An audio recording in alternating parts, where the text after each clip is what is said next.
everybody, I'm Tom Vassell. I'm Joey Evans. Now, there are, in my opinion, throughout history, have been some really cool battles, and I'm a big fan of the defense against overwhelming odds battles, whether it be the Alamo or the battle that Sparta won, exactly like the movies. 300, exactly. So historical. But the Battle of Britain's always been one of those things, right? Yep. When the night was dark and the bombers came in, pilots took to the skies and, well, saved Britain. And so this here, though, not only is it an airplane game, the Battle of Britain, but it's the Undaunted series. This is the fourth game in that series, and it's the first time it's dealt with airplanes. Right. Which I love.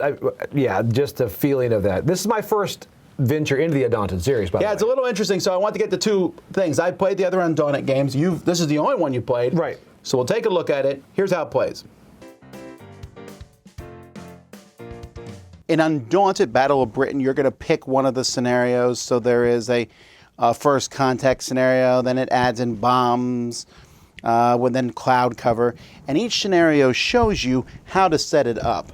And so it will show you some letters because there are different land terrains that have letters on them, but they all have, or most of them have, blank C on the other side.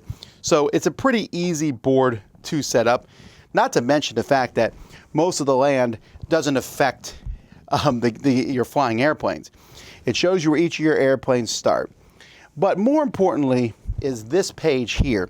This shows you what cards you're using. So there is a deck of cards. These are the target cards for the RAF. And you're going to be using some of these cards, and it will show you D, which means that card will start in your deck, your initial deck, and then S means some cards will start in the supply. You'll put them near the board, and during the course of the game, you'll have a chance to add these cards to your deck. One player is going to get the initiative token, but that's only used to break ties. Each round of the game, both players will draw 4 cards. They're going to look at them secretly, and they're going to choose one as their initiative card. And then you reveal them at the same time. Whoever has the higher initiative is going to go first. If it's a tie, you use this token to see who wins a tie. So in this case, the Germans would retain it. They're still going to go first. The card that you use for this purpose, that's all you can use it for, nothing else. So you get nothing else on the card. And so these discord cards, you'll start with a couple in your deck, and you can get more as the game goes by. That's pretty much all they're good for. But of course, if you play one for that reason, you might go last. I might say, well, I'll play the 9, I go first, but then I'm going to have fewer cards to deal with. Once you've determined who goes first, that person's going to play all their cards, and then the other person will play all their cards. Most of the cards that you play, there's 2 different types of cards for the most part. There's more cards that will be added if you have a ship in a game or anti-aircraft, but most of the cards are either going to be referring to a specific airplane, so this is Y2, the Hurricane 2 on your board, or they're a section comms card, and this refers to the orange planes for the British side, the section comms. Whenever you move a plane, you're going to move it. You have to move it. That's why the move is a thing. And then you may take one other action on the card. So in this case, you can maneuver twice, and you can attack twice, 3 if you're attacking from the rear. When you're moving planes, they have to move at least 1. You can move less than that, but they have to move 1. And if you have maneuver, unless they're an ace pilot, you would have to maneuver after moving 1. So let's say I had move 2, maneuver 1. I could go 1, turn 1, either direction, and then move again. So that's kind of how movement works, and so you're going to have to be careful, swing around the board.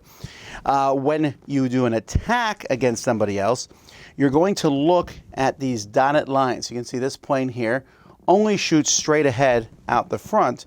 However, this plane here, the Defiant, you can see the dotted lines come out the rear and then diagonally in those 4 directions. So the planes will shoot, most of them shoot out the front, but some of them shoot in other directions. Whenever you attack somebody else, another airplane, first you'll look at their defense number. So this airplane has a 5 defense. You'll then count how far away they are from you. So let's say this plane is shooting at this one.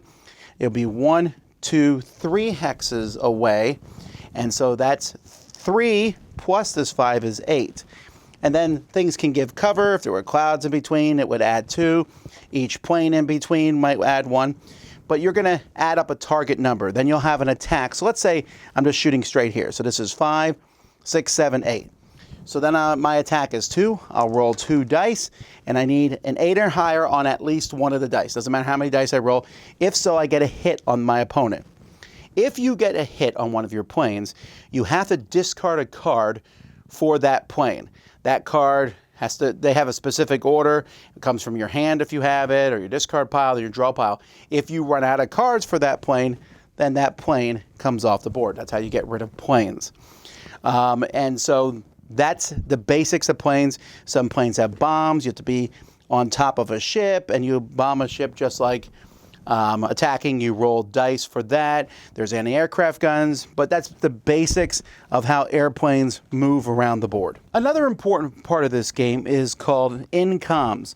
So you'll have planes that are in the same division, and a section, so here are the 2 yellow planes, are out of comms if they're separated by more than 1 hex. So you want to be in comms. These guys are in comms, but if he was here for whatever reason, now they're out of comms. So sometimes when you play different cards, you're not able to. So if I play this card, for example, I cannot use the coordinate action on this card. And the coordinate action is simply getting rid of a discard out of my deck because they're out of comms. A lot of them also have this little symbol in front of them, which means if I play that action, and they're out of comms, then I have to add another discard card to my deck, which, as you can see, isn't particularly useful. These comms cards, though, have a lot of cool actions. Bolster means you get to add more cards to your deck from the piles you set aside at the beginning of the game. Inspire and Guide you're going to be able to play a card you've already played. Guide will let you move a plane around on the board. One of the comms cards, you have a big Squadrons comm. This is like your best card in the game. It's a 9. This one lets you add 3 cards. You can draw 2 more cards and play them. Coordinate, this one will always work for you. You also have a thing called Going Dark, where if these cards are no good to you anymore, you can remove them from the game. There's a lot more to the game than that, but those are mostly the basic rules of the game. You're going to have certain things you need to do. Maybe you need to bomb a certain number of ships. Maybe you need to destroy a certain number of enemy aircraft. Maybe you need to get your ships to escape off the board. So there's a special ship card that whenever you play it, your ships move 1. Whatever it is, whatever side meets their victory condition first, they're the winner. So one of the things is it's an airplane game, and I found that I'm going to be comparing this both to the other Undaunted games and airplane games in general.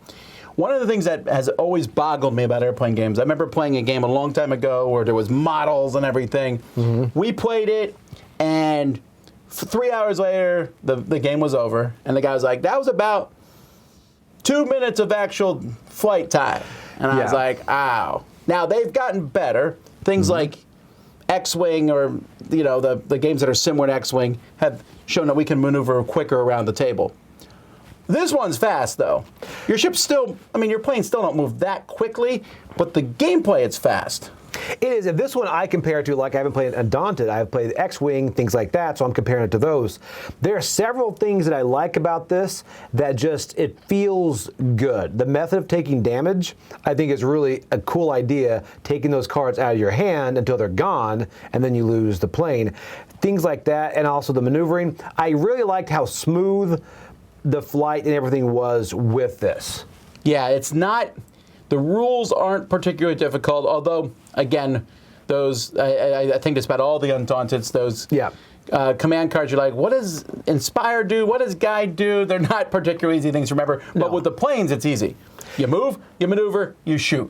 That is the majority of this game. I actually think this one is simpler than the other Undaunted because almost everyone does the same thing. They do, and that's, I also like the comms in this, just the thematic feeling of if you're in communication with the other planes, you want to go ahead and stay with them, but at certain times you can't. You only have one card or the other one. You're like, I'm going to catch up later, but you might draw that comms card at the wrong time, and you're like, ah. And I like that. There are several little things in this that I really think adds to the theme and the gameplay, and that's a huge one too. One of my favorite things, and this has been in all the Undaunted games, but if you never played one before that I really like about this, is that whole concept of, I got 4 cards. One of them I'm using to decide who goes first. I could make sure I go first at the expense of wasting my best card It's such a great, simple system. And the balance they have on there, because the earlier you go, you have to use one of your better cards. And sometimes it works out where you can't use that card that turn anyway, but normally it hurts to place one of those cards down. You're like, ah. And a lot of times you need to go first because your plane is in a position that he's going to get hit. If you go later, I mean, you're like, this is, you have a powerful card, but the plane might not be around for you to play that, which is a really, I really like that too. It's a very dynamic game. You're not sitting there waiting for the enemy to come after you. You have to keep flying the planes. And they do not fly as gracefully as you want them to. You got to circle around and come back if you miss. Joey was saying in our latest game, if you miss each other on that initial volley, then it's going to be a bit slow coming back around again. It really is. And it is. And that's what else I like. There's so much, this drips with themes so much because you've got that initial volley you always see as all the planes come together, right? They all come together. And then at the end, everyone's turning everywhere and you're trying to go. Because that initial volley, some planes are going to be taken out. But then when you start to circle, staying in comms range, all this stuff, it gets a lot more difficult, a lot more spicy, and that's what I really like. And then especially if later in the game, you have different things going, anti-aircraft guns, the ships, all that. There's a lot going on. But it also, again, I really like that it plays pretty quickly. It does. You get hit, I mean, you can take 3-4 hits. That's it. Right. And you're done. And eventually, and once you start losing planes, the game's going to come to a halt pretty quickly because you only have fewer cards. You're going to, I like it. It's a bite-sized package. This almost is, maybe it is my favorite airplane fighting game, which is weird because it's deck building. Yeah, and I'm the same way. It's so fun. And what else I like is it does, as you look through the book, you're going to realize they start you off small, then it ramps up more and more and more. But the complexity doesn't ramp up that much. Yeah, they had like one rule. Right, and that just, but it slowly gets up, and it's just, I love the feeling of this, and I will, this will hit the table a lot more than all the miniature games on there. Miniature games look great, but this one sets up quick, breaks down quick, and you just want to run it back too. I have one negative. I like the art in this game a lot, yeah, even though I agree. A good chunk of it's ocean. Yeah. I don't mind. Undaunted has been counters for vehicles and for men. This is the one time where I really wish I had planes, miniature planes. I really do.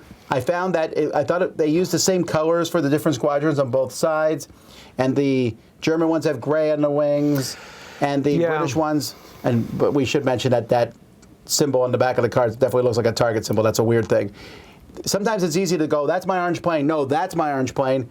I just wish there were little minis, or maybe, I don't know. It's a minor thing, but I wish that was a little cooler. And if they offer any upgrade pack for planes, I'd buy it in a second. I would too. And there are many times where you start to move the wrong plane. You're like, no, that's me. And I can't tell you how many times each of us have tried to shoot our own planes, and you realize, yeah, that's us. You know, and it's just so we would not be good pilots in real life, just so you know. Yeah, well, that's why we wear glasses. That's exactly. So it was that. Now, I will say, lines of fire.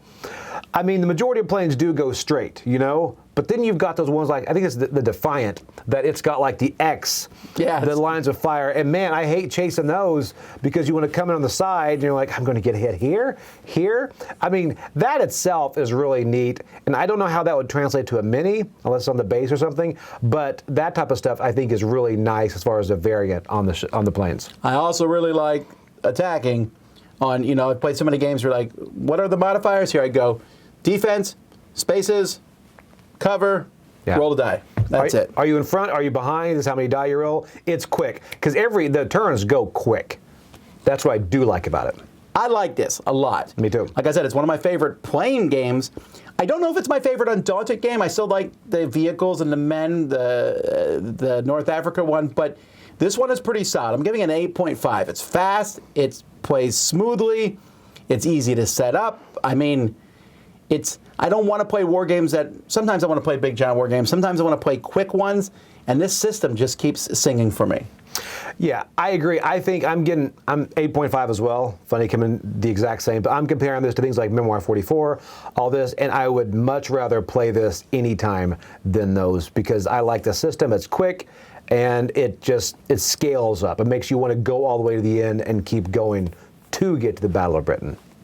So here you go, folks. That's Undaunted Battle of Britain. I'm Tom Vessel. I'm Joey Evans. And never have so few. Oh, well, watch the review. Yeah. Go learn about this battle. Fly straight.